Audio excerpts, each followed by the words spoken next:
నమస్తే, welcome to Y news.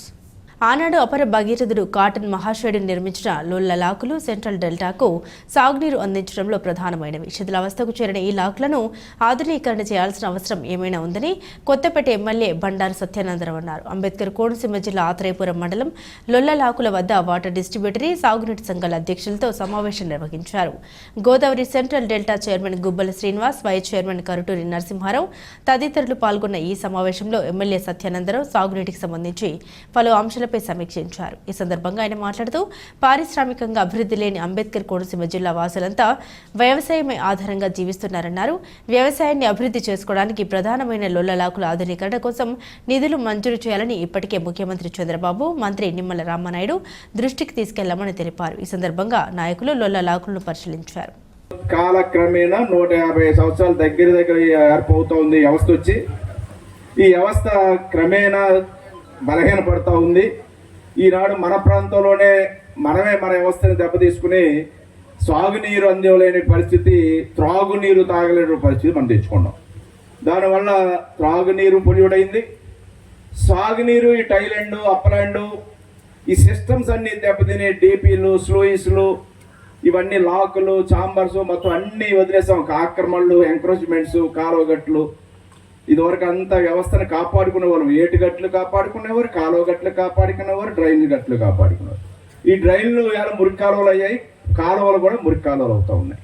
సిస్టమే దెబ్బతినే పరిస్థితి వస్తుంది. పూడికలు పోయి డీసిల్టింగ్ చేయాలి, కెనాల్స్ అన్నీ. వీటన్నిటి మీద కూడా దృష్టి సారించాలంటే నిధులు కావాలి. దాని గురించే ముఖ్యమంత్రి గారిని కోరడం జరిగింది, జలవనరుల శాఖ మంత్రి వారిని కోరడం జరిగింది, జిల్లా ఇన్ఛార్జి మంత్రి గారు చెప్పడం జరిగింది. నేను శాసనసభ్యుడిగా వచ్చిన తర్వాత నాకున్న ఏదో 4 సార్లు అనుభవం, ఈ అనుభవం అనే లేదా సుదీర్ఘకాలం రాజకీయాల్లో 40 సంవత్సరాలుగా ఉండడం అనే నాకున్న అనుభవంతో ఈ జిల్లా ఇడిపోయింది. ఈ జిల్లాకి వేరే అవసరం ఏమి లేదు, ఇక్కడ వ్యవసాయ ఆధారం తప్ప ఏమీ లేదు. రాజమండ్రి వెళ్తే టౌన్స్ లేదా అక్కడ పరిశ్రమలు, రకరకాలైన సంస్థలు, రకరకాలైన అవకాశాలు ఉన్నాయి నిధులు రావడానికి. గనులు లేకపోతే ఒకటి అదే మన కాకినాడ వెళ్తే అక్కడున్న వనరులు అక్కడ ఉన్నాయి.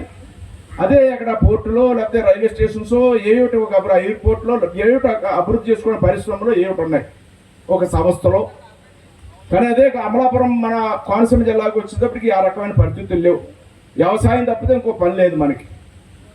దానికి తగ్గట్టుగా ఈ జిల్లాకి టూరిజాన్ని ముందుకు తీసుకెళ్లాలని ప్రమోట్ చేయడం జరిగింది. మనకి టూరిజం అందాలు ఉన్నాయి, కేరళను మించిన మంచి అందాలు ఉన్నాయి. టూరిజంగా దీన్ని ప్రత్యేకమైన దృష్టి పెట్టి ప్రాంతాన్ని టూరిజం, ఎకో టూరిజం, దాంతోపాటు టెంపుల్ టూరిజం, మంచి టెంపుల్స్ అన్నీ ఉన్నాయి మన కోనసీమలో. ఈ టెంపుల్స్, ఈ ప్రకృతి, ఈ కెనాల్స్, ఈ షీషోర్స్ ఇవన్నీ యూజ్ చేసుకుని టూరిజాన్ని అట్రాక్ట్ చేస్తే వ్యవసాయం, టూరిజం రెండు ప్రధానంగా తీసుకుంటే ఇక్కడ ఉన్నటువంటి వాణిజ్య పంటలు కానీ, హార్టికల్చర్ పంటలు కానీ రకరకాలు ఉన్నాయి. కోకోని రకరకాల కొత్త అన్నీ తీసుకెళ్తా ఉన్నారు. ఇటువంటి మనకైతే పామాయిల్ సూట్ అవుతుంది, కానీ పామాయిల్ కూడా చాలా బాగుంది. ఇప్పుడు పామాయిల్ కూడా పెద్ద ఎత్తున ప్రమోట్ చేస్తూ ఉన్నారు.